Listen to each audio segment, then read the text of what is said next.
அனைவருக்கும் வணக்கம். தொடர்ந்து ஆதரவளித்து வர அனைத்து அன்பு உள்ளங்களுக்கும் மிக்க நன்றி. 2026 சட்டசபை தேர்தல் வருவதற்கு இன்னும் ஒரு 9 மாதம் தான் இருக்குது. அதுக்குள்ளே தமிழகத்தில் இருக்கக்கூடிய கட்சிகள் எல்லாம் பார்த்திங்கன்னா கூட்டணி அமைக்கிறதுக்கு மும்முரமாக இருக்கிறாங்க. யார் யாரோட கூட்டணி சேர்ந்தால் நல்லாயிருக்கும், யாரை கூட்டணிக்குள்ளே வந்தால் நம்ம வெற்றி பெற முடியும், திமுகவை வீழ்த்த முடியும், நம்ம ஆளுங்கட்சியாக வர முடியும் அப்படிங்கிற ஒரு வியூகத்தில் எல்லா கட்சியுமே இருக்கிறாங்க. இன்றைக்கி தமிழக வெற்றி கழகம் முதற்கொண்டு இன்றைக்கி ஒரு கூட்டணியை பற்றி பேசி அவங்களும் ஒரு கூட்டணிக்கு யார் யார் வருவாங்க அப்படிங்கிற முதற்கொண்டு அவங்களும் இருக்கிறாங்க. இருந்தாலும் தமிழகத்தை பொறுத்தளவில் ஒரு கட்சி மட்டுமே தனித்தன்மையோடு இருக்குது. தனித்திறன் அப்படிம்பாங்கள்ல, அதே மாதிரி தான் தனித்தன்மையோடு இன்றைக்கி அந்த கட்சி இருக்குது. இங்கே மக்களுக்காகவும் மக்கள் நலனுக்காகவும் தமிழ் தேசம் பேசக்கூடிய ஒரு கட்சி அப்படின்னு சொல்லி பார்த்திங்கன்னா நாம் தமிழர் கட்சி தான்.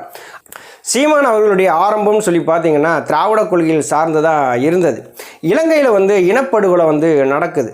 அங்கே கிட்டத்தட்ட பார்த்திங்கன்னா தமிழர்கள் பல லட்சம் பேர் கொல்லப்படுறாங்க, சிங்கள இராணுவத்தால் கொல்லப்படுறாங்க. அப்போது தமிழகத்தில் இருக்கக்கூடிய கட்சி ஆளுங்கட்சியாக இருந்தது திமுக. இந்த போரை பற்றி எதுவுமே கண்டுக்கிறல. காங்கிரஸுமே இலங்கை அரசுக்கு சப்போர்ட் பண்ணாங்க தவிர அங்கே இனப்படுகொலை கண்டிக்கவே இல்லை. அந்த போரை நிறுத்தவுமே கிடையாது. அந்த காங்கிரஸ் ஆட்சியில் ஆட்சியிலையும் அதிகாரத்திலும் பங்கு இருந்தது திமுக இதை பற்றி எதுவுமே கண்டுக்கிறல. உடனே இப்போ சீமான் அவர்கள் ஒரு தமிழர்களுக்காக எல்லா இடங்கள்லையும் பேச ஆரம்பித்தார். தமிழ் தேசியம் பேச ஆரம்பித்தார். தமிழர்களுடைய நிலம் தமிழர்களுக்கு மட்டும்தான், இந்த தமிழகத்தை ஒரு தமிழன் தான் ஆளணும் அப்படிங்கிறத ஒரு பிரச்சாரமாக மக்கள் மத்தியில் கொண்டு போனாங்க. அதுக்கடுத்து நடந்த தேர்தலில் கூட பார்த்திங்கன்னா திமுகவையும் காங்கிரஸையும் கடுமையான முறையில் விமர்சனம் பண்ணார்.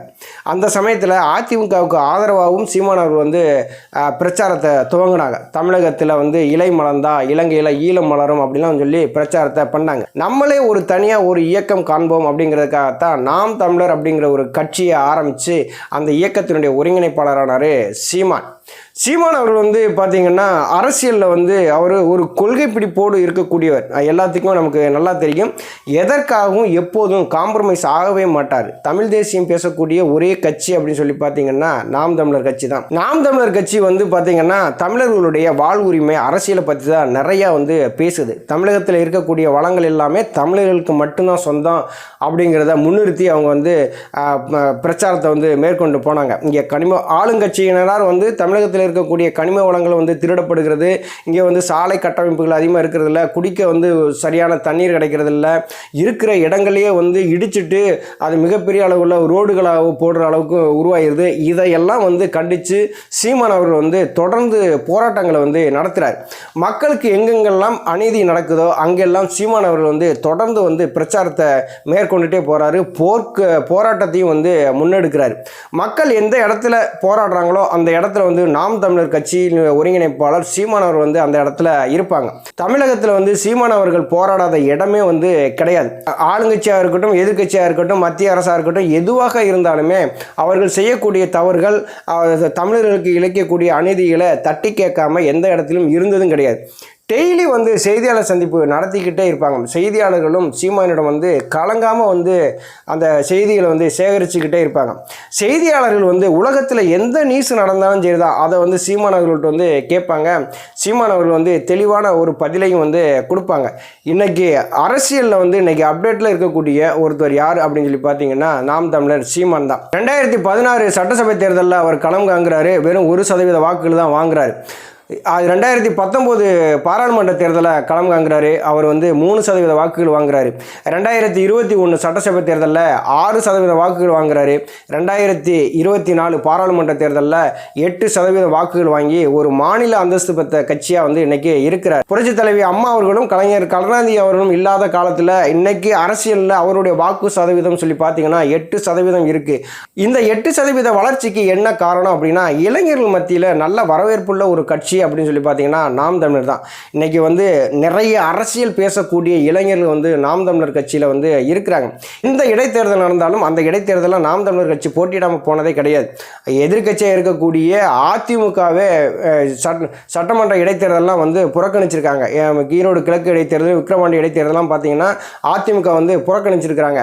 ஆனால் நாம் தமிழர் கட்சி அது எந்த இடைத்தேர்தலாக இருந்தாலும் சரி தான் புறக்கணிச்சதே கிடையாது.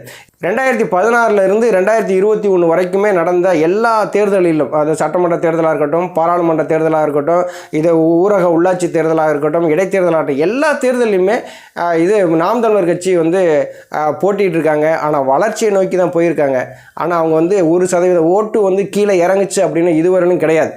ஆனால் நாம் தமிழர் கட்சி சமூக நீதி கோட்பாடுகள் நிறையா வந்து பேசும். தமிழகத்தில் இருக்கக்கூடிய பெரும்பான்மை கட்சிகள் என்ன சொல்லுவாங்க, நாங்கள் வந்து ஆணுக்கும் பெண்ணுக்கும் வந்து சரிசமமாக நாங்கள் வந்து இடம் கொடுப்போம் நான் அப்படின்லாம் வந்து பேசுவாங்க. ஆனால் ஆணுக்கும் பெண்ணுக்கும் சரிசமமான ஒரு இடங்கள் கொடுத்து சமத்துவமாக இருக்கக்கூடிய ஒரே கட்சி அப்படின்னு சொல்லி பார்த்தீங்கன்னா நாம் தமிழர் கட்சி தான். இங்கே 2024 பாராளுமன்ற தேர்தல் கூட பார்த்தீங்கன்னா 40 தொகுதிகள் இருந்தது. அந்த 40 தொகுதிகள்லையுமே 20 பெண்களும் 20 ஆண்களும் வந்து இருந்தாங்க. 2021 சட்டசபை தேர்தலில் நீங்கள் பார்த்தீங்கன்னா தெரியும், 117 பெண்கள் போட்டிட்டாங்க, 117 ஆண்கள் வந்து போட்டிட்டாங்க.